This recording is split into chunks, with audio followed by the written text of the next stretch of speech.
అతి సుందరమి లంకాపురమని ముచ్చటపడినే చూడవచ్చితిని.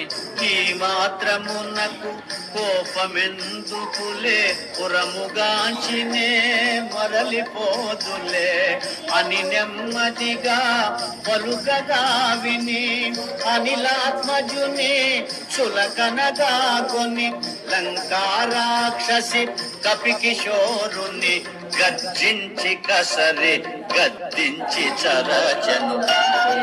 సింహనాదమును మారుతి చేసే కొండంత గతన కాయము పెంచే వామహస్తమున పిడికిలి బిగించే ఒకే కోటున లంకను కూల్చే కొండ బండల రక్కసి డొల్లే కనుల పగిల్చి నోటిని తెరచే.